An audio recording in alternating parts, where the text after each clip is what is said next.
हजरत पीर गैबी बाबा यांच्या उर्स अर्थात यात्रेनिमित्त मागच्या 3 दिवसापासून विविध कार्यक्रमांचं आयोजन करण्यात आले। ते म्हणजे या किनगाव नगरीचे प्रथम नागरिक आणि त्यांचे कार्यकारी सरपंच वाहुळे सर माझ्यासोबत आहेत। सर, कशा पद्धतीने इथं आयोजन करण्यात आले? किती दिवसापासून या सगळ्या आयोजनाला तुम्हाला वेळ द्यावा लागला? प्रतिवर्षाप्रमाणे याही वर्षी किनगाव आणि किनगाव पंचक्रोशीतील सर्व जाती धर्मियांचं एक दैवत जाजवल दैवत म्हणून मानलं जाते आणि प्रत्येक वर्षी संक्रांतीच्या अगोदरचा बुधवार त्याच्यापासून आमचा उरूस चालतो। 4 दिवस असं यात्रेचा कार्यक्रम असतो। बुधवारी आपलं संदलचा कार्यक्रम संध्याकाळी 8 वाजता, गुरुवारी संध्याकाळी 8 वाजता कवाल्याचा आणि शुक्रवारी बाबाचा जियारतचा कार्यक्रम आणि शनिवारी कुस्त्याचा कार्यक्रम असतो। मागच्या वर्षीपेक्षा यावर्षी काय वेगळं करण्यात आलं इथं? वेगळं म्हणजे यावर्षी थोडं माळेगावची यात्रा संपल्यामुळं जास्त पब्लिक वाढली, व्यापारी वाढले आणि आपण कुस्त्याचं थोडं बक्षीस वाढवलं यावर्षी। आपण थोडं गेल्या वर्षी आपण 1.5 लाखाचं बक्षीस होतं, त्यावर 2 लाखाचं यावर्षी केलं बक्षीस कुस्त्या। त्याचबरोबर माझ्यासोबत किनगाव येथेच कार्यरत असलेले राजेंद्रजी कांबळे आहेत, आपण त्यांच्याकडे जाऊया। सर, काय सांगाल या यात्रेबद्दलच्या संदर्भात?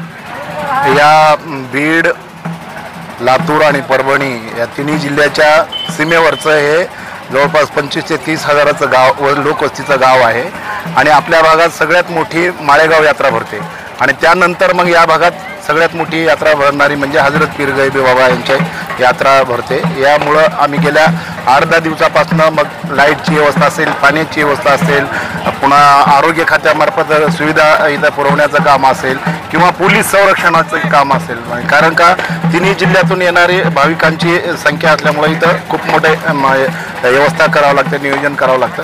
त्या निमित्तानं आमचे कार्यकारी सरपंच असतील सुनील वावळे सर, उपसरपंच विठ्ठलरावजी बोडके साहेब आहेत, उरूस कमिटीचे बाबूराव मिस्त्री आहेत, हे सगळे म्हणजे दक्षता कमिटी जी आहे चंद्रकांत, उपाध्यक्ष आपले धनराज बोडके, ही सगळी मंडळी गेल्या 8-10 दिवसापासून या तयारी मध्ये होतो आणि शांततेने निर्विघ्न ही म्हणजे यात्रा पार पडलेली आहे। यामुळं सगळ्या भाविकांना आणि सगळ्या गावकऱ्यांना आणि सगळ्या राजकीय पक्षांचे जे असतील, विविध संस्थांचे पदाधिकारी असतील, या सगळ्यांनी सहकार्य केल्यामुळं आम्ही याच्यामध्ये जवळपास 90% यशस्वी झालेले आहोत। तुम्ही आताच नुकतंच म्हटल्याप्रमाणे माळेगाव यात्रेनंतर ही सर्वात मोठी यात्रा भरत आहे। मग आता या यात्रेनिमित्त या किनगाव नगरीला प्रशासनाच्या माध्यमातून कुठला दर्जा वगैरे प्राप्त आहे का, किंवा नसेल तर त्या मिळवून घेण्यासाठी कसे प्रयत्न असणार आहेत? आता ग्रामपंचायतीच्या मार्फत आपण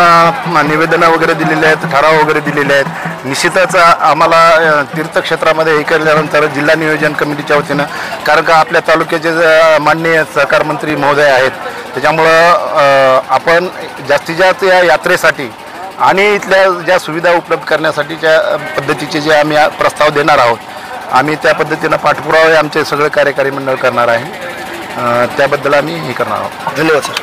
ताजे आणि महत्त्वाचे अपडेट पाहण्यासाठी पाहत राहा ABN4 आवाज बहुजनांचा न्यूज करता शिवाजीराव गायकवाड, अहमदपूर, लातूर। पुन्हा भेटूया पुढील बातमीमध्ये, तोपर्यंत जय हिंद। आवाज बहुजनांचा।